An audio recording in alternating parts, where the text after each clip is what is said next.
Okay, so what is the seasonal builder? What's the reasoning behind it?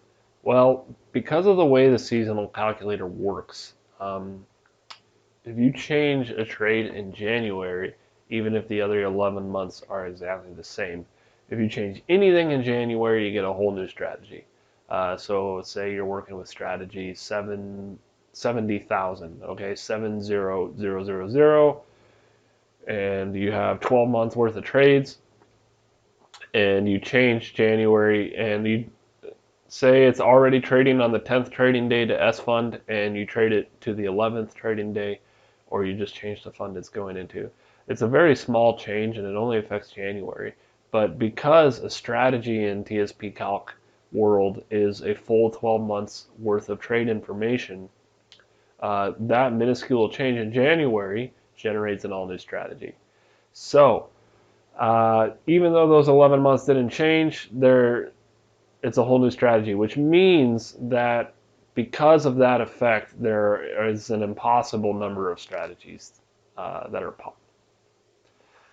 the possible number of strategies is so much that a computer cannot calculate all of them. In fact, I had my best friend Jeff, who is a mathematician, try and calculate just how many TSP calc strategies are possible, and he couldn't pin it down to an exact number, but he came up with something like 10 to the 52 power. That is just an astronomical number. The fastest computer in the world could not compute all of these. It literally can't do it. It would take years. Um, and again, this number is huge because of the way that a strategy is defined on TSP Calc, whereas it takes all 12 months. So the seasonal builder is my answer to that. The way that any computer or any engineer would solve this problem is they make this number smaller. They make certain assumptions so that they don't have to brute force calculate all 10 to the 52 possible years. For example, you calculate January for one certain method of trading. You trade on January 10th, you trade on January 15th, and you determine maybe that way to trade January is simply bad. So there's no reason for you to then calculate a bad January combined with 11 months of whatever. You would just abandon that January and all of the possibles that go along with it. That is how an algorithm solves this problem, because this number is just impossible. Um, so my seasonal builder is an answer to that problem. Instead of focusing on 12 months all as one, I broke it up. So I said, what if I just calculated every way to trade January, every way to trade February independently? So each month on the builder is independent of the next month. Then this number becomes quite manageable. It drops down to about 300 to 500K, depending on the month because of holidays and months of different lengths. So instead of dealing with this number, I'm now dealing with this number times 12. This is each number per month. So I did that, and I pre-calculated all of the statistics for each month. Now, when you're using the seasonal builder, you have to be in a slightly different mindset than when you're using the seasonal calculator. The seasonal calculator is very heavy on year-end statistics, but because the seasonal builder is looking at each month independently, you actually can't use year-end statistics with the seasonal builder. You have to use statistics that are applied to each month independently. So instead of looking for a 30% annual return, for example, you might look for a 2% average return in any given month. All right, that's how the seasonal builder works. So it solved each of the 12 months and all of the possible ways to trade each of the 12 months. And then the seasonal builder provides you, the user, with a way to put those months together.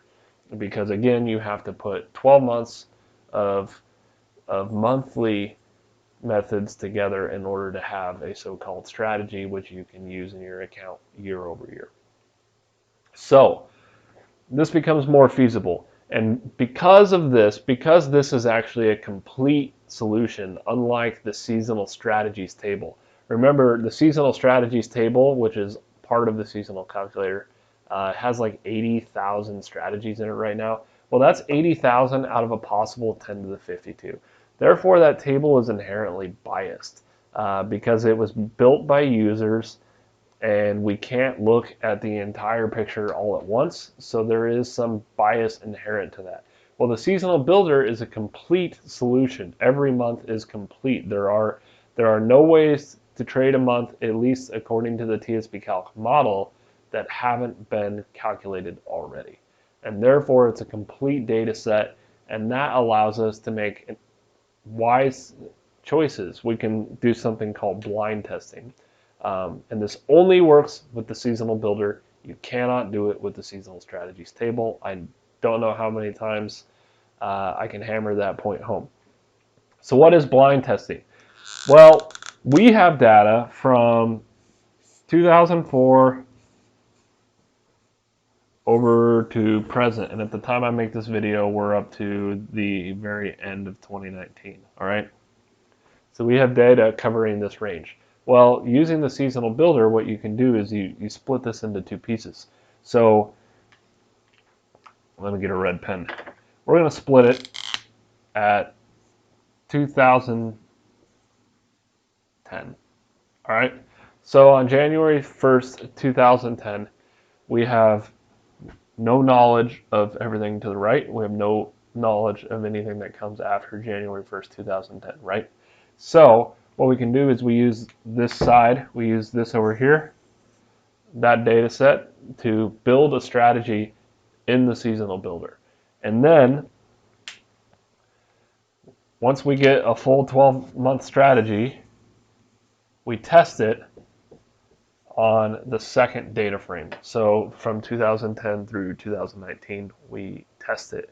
And this is called blind testing because when you make your data set, you're not using all of the available data, which means you can build a strategy with this data frame, and then you can roll it forward and test it and see how it would have done. It's kind of like seeing into the future in a sense, because we're going to build a strategy as if it was January 1st, 2010, and we're going to then look into the future and see how it performed in reality. So now I'm going to show you how to do that. So here I am on the TSP Calc Seasonal Builder website. It's also known as the Strategy Builder. They're the same thing. So this is the default of the Seasonal Builder. You'll see this form, and don't worry about it. It's really not that complicated. This is your data frame. So remember on the whiteboard, I showed you that we want to use a range of 2004 until January 1st, 2010. Well, that would be inclusive of 2009, not inclusive of 2010. So I'm going to go ahead and select 2009. Okay, and this tells us what it's going to sort by. So it's gonna give us these tables down here that look like this. So there's the month up there, and then so it's gonna start the month in C and the month in G, and then here are the statistics for the range, the year range that's shown up here. Again, we just changed that to 2009, but we haven't submitted the form yet. You do that by clicking on Sort and Filter. So if we just go ahead and click that, all these tables are going to reload. And when they do reload, this is a massive database. It does take a few seconds. When it does load, see now your data frame is 2004 through 2009. And it's the same thing. So if you see here, it says sort by mean descending. Well, what that means is that the first row of this table is literally the highest mean that is possible for January 2004 through 2009. The highest possible mean is 4.23%, with a standard deviation of 3.38%. It was always positive. It has a positive net ratio of 100%. And then there's some other statistics in here. Mean divided by standard deviation, mean minus standard deviation. There's the minimum and the maximum returns for January in that year range. This January does have 3 IFTs. And okay, so what is this? Well, that's triangle G. Well, that's actually the Greek letter delta. So what that means is the average return, again the mean, 4.23 minus the G fund return for January over the same time frame is 3.9. So this line here beat the G fund in January from 2004 through 2009 by an average of 3.9%. And then over here, delta F, the same thing. It beat F fund by an average of 3.84%. And C, delta C, it beat C fund by 6%, which is amazing. It beat the S fund by an average of 4.98%, and it beat the I fund by an average of 6.49%. Beats is a similar metric, but this is frequency rather than magnitude. What I mean by that is that this number means that this line, this one method of trading January, beat the G fund return 83% of the time from 2004 through 2009. Okay, and it beat the S fund 50% of the time, and it beat the I fund every time. So every January from 2004 through 2009, this method beat I fund buy and hold. And when you're using the builder, you can scroll through here. I think there's 100. I think it returns the top 100, and you can just pick one by clicking on it, and it'll highlight that row. And it shows you basically you have to start January in iFund before any January trades are made, which means that the previous December you will have had to go to iFund. And then there's a bubble down here for the G fund showing you that you're going to end this month in G. And that's important because when you go down to the February table, you have to pick a start fund that aligns with the end fund from the previous month. So that means that I got to scroll down here and find something that starts in G. So here's one that starts in G and ends in G. So, and it has averaged 2.55% February 2004 through 2009. So that's how this works. You would have to go through here and keep selecting a specific way to trade each month until you come up with all 12 months. And like I said before, when you get down here to December, whatever fund December ends in, because seasonal strategies have to be cyclical, December end fund does not match January start fund. So whatever we end December in has to match what January's start fund is. So right now we're ending December in G, and if you scroll back up and look at January, well, this strategy needs you to start an iFund. So if you don't want to do this manually, you don't have to. There's good news. There's this best fit tool here, and you can just click apply, and it's going to pick all of the monthly methods for you in order to optimize whatever you're sorting by. So this one is optimizing the mean for the whole 12-month data set.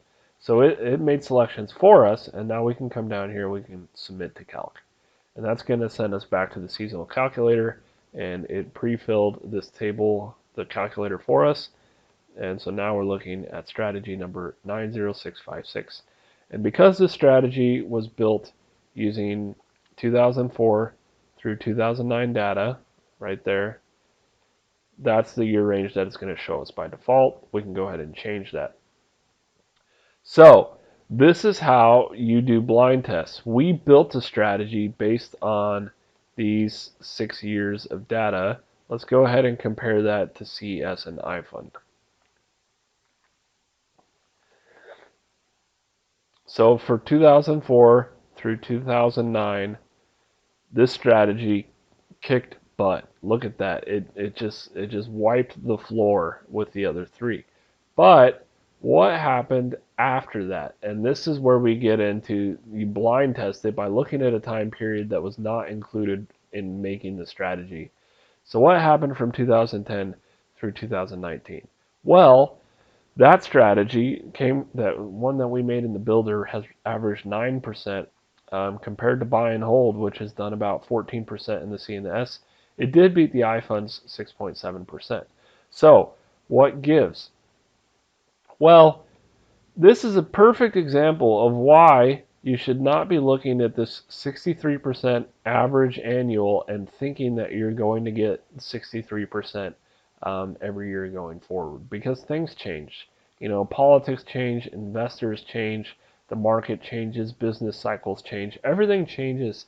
So we're looking into the past and we're trying to pick something that has done phenomenally well, that's going to do pretty well going forward. And of course, your goal might be slightly different than mine, but my goal is to beat these three columns. And so I'm optimizing something for this data frame, this time frame, and then I'm going to roll it forward and I'm going to see if it did beat those three columns. So rolling it back forward again, you can see that it didn't. It did not beat the C and the S. It did, however, beat the iFund. And then I want to show you something else.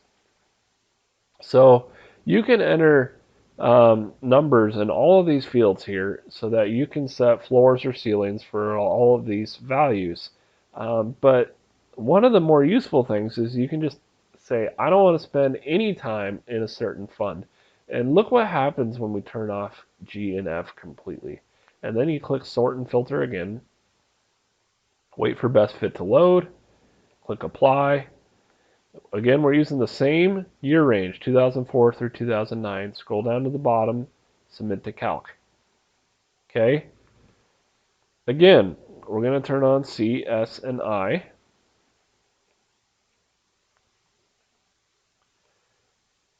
And now, look at 2004 through 2009. Well, this average is not nearly as high as the one we did before. 63% average, right? Well, remember, this was the highest possible mean with all strategies included. This one is the highest possible mean not using the G or the F at all. And you can see that down here, the result, the time in G is 0, the time in F is 0. So this is a 100% time in stocks fund here. Well, strategy. So, remember, we rolled this one forward 2010 to 2019, and what we found is that it only returned an average of 9%, not the 62% we were expecting. And in our blind test, it lost to the C and the S funds. But this strategy, which spends no time in G or no time in F, but was built over the same year range, what happens when we roll this one forward and test it? Now we see that we averaged 13.58%, which is certainly better than the 9% seen here. And it didn't beat buy and hold. It was really close, but average-wise, the C and the S have won. Now, I'm going to propose that we use a larger data frame, because remember, we're working with the law of averages, so the more data, usually the better we're going to get. So let's do the same exact thing. We're not going to use any G or any F, but we're going to include up through 2011. Go ahead and apply the best fit. Scroll down, click submit to calc. Turn on C, S, and I.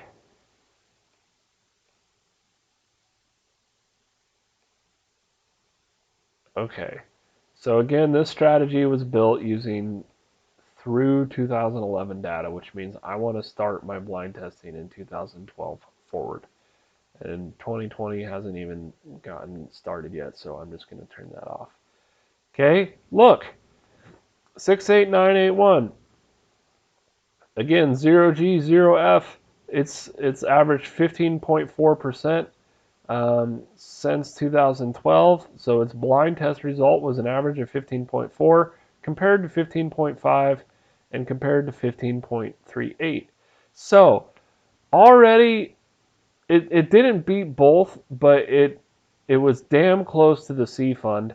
And what I can tell you is it's really hard to pick whether the C or the S fund is going to be better for a few years' time. Recently, the C fund has outperformed, but historically, the S fund has outperformed because it has smaller stocks in it, and while more volatile in the long run, they can actually average higher returns. So this strategy did not do poorly whatsoever. One more, let's turn off iFund. And so the strategy that we're building right now is only going to look at the C and the S funds, which seems like it's almost buy and hold, right? Well, it's not. It's what I call a hybrid strategy. So again, let's go C, S, and I, turn those benchmarks on.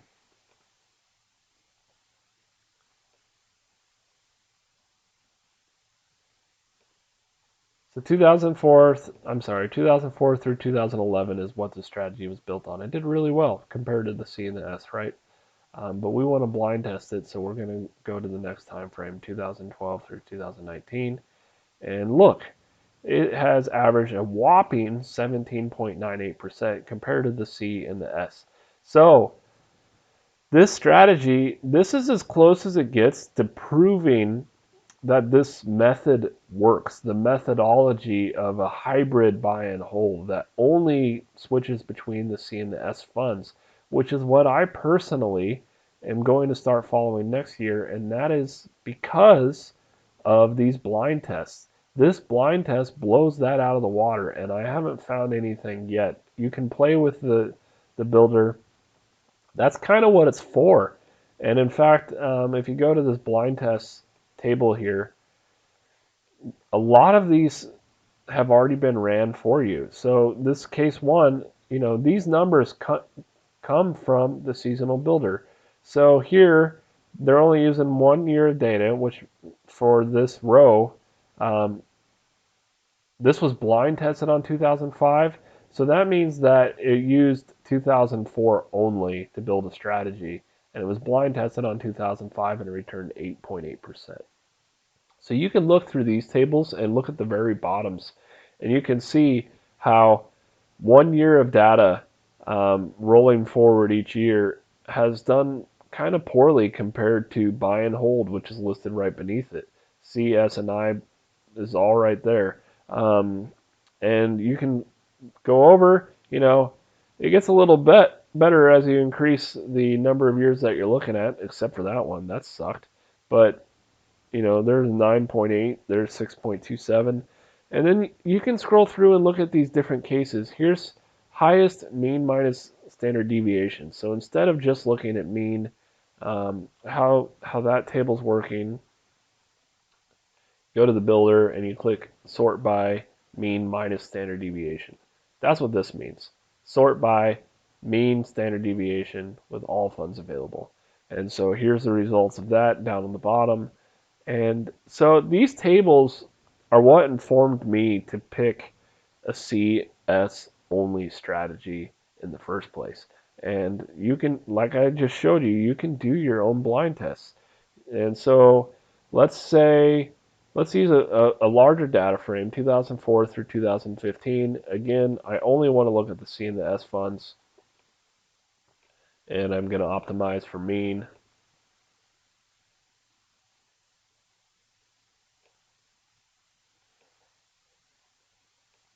How did we do? From 2000, I'm sorry, got to turn on my benchmarks.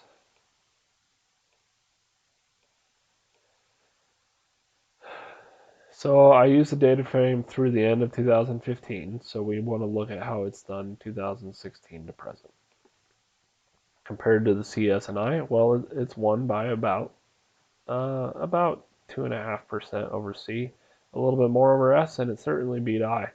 So, I mean, this is the closest thing you're going to get to proof right here that some things don't work and some do. This appears to work. There were probably other combinations that you could enter here that do happen to work quite well. You can also sort by, I want to beat the S fund as often as possible. That's what rate means. Let's see what that looks like.